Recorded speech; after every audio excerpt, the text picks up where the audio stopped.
much indeed. Yes, time for some outfits of a very different sort now as we catch up with Sean Williams at Tower Bridge with Horrible Histories.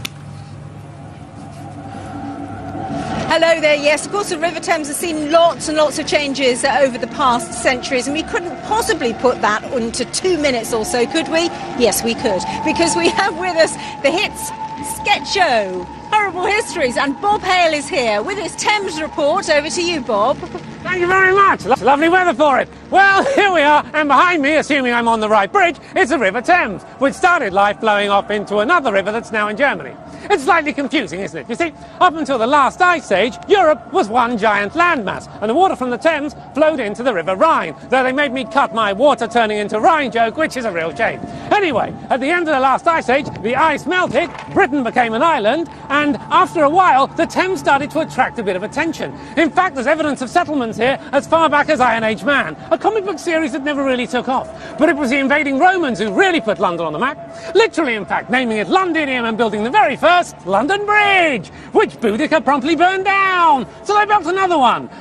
Yeah, there it is. That's the other bridge that they built as London became the capital of Roman-ruled Britannia. Until the Romans stopped ruling Britannia, the Saxons abandoned London and decided to build their own version a mile outside the city. Oh, but not for long, because the Vikings attacked, and the Saxons quickly moved London back inside the old Roman city walls. And for good reason, because those Vikings do not hang around. In fact, they come over, pull down the supports of London's only bridge, and in moments, London Bridge is falling down, falling down, falling down, inspiring a nursery rhyme, the lyrics of which I can never remember. But another bridge is built. Yes, the well-famous London Bridge, which remained the city's only bridge until the 1700s. So this one saw a lot of history. It saw the Golden Jubilee for Edward III, the first river-borne coronation for Richard III, and of course Henry VIII's funeral procession, though this last one got a little bit messy when Henry's body took an overnight break somewhere near Richmond, exploded, and bits of him got eaten by dogs. Though I think he went to the dogs sometime in his 30s.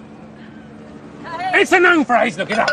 But it's not just the royals who are using the river. Oh no, by Stuart times, the Thames has become one of the world's busiest docks. In fact, there are so many boats, they actually have traffic jams on the water. Really? And when it gets cold, it's even worse, because in winter the river would freeze completely. In fact, you could drive carts up and down it for months at a time. They even put a fun fair on it. And in Georgian times, it once flooded so badly, they could use boats inside Westminster Hall. And, well, not all of that water was water, if you know what I mean. Yes, with London's population booming, sewage became a major problem. In fact, in 1858, there was so much body grot in the Thames that the Houses of Parliament themselves, that actually hurt, was overcome by the stench. And when people started dropping like dodos from disease in the doo-doos, something had to be done. So, Joseph Bazalgette invented this incredible new drainage system, which quite literally took the pee out of London. Yes, this incredible sewage system transformed the banks of the Thames, naming new embankments after the royal lovebirds Victoria and Albert. Yes, why say it with flowers when you can pronounce it with poo pipes? It's so romantic, those of you. Oh. And, in fact, the Thames remains as a wonderful thing to this day because of those very doo-doo ducks, which are still doing the business, which is why right now the Thames is full of ships instead of... Well, anyway, that's the history of the Thames in a very soggy nutshell. We hope you enjoyed it. A very happy Jubilee to you, ma'am. A very happy birthday to my Nan. And it's back to you, Shan. That is how you say it, isn't it? It's close enough, it's close enough. Someday all news will be like that. Thank you very much to Bob Hale.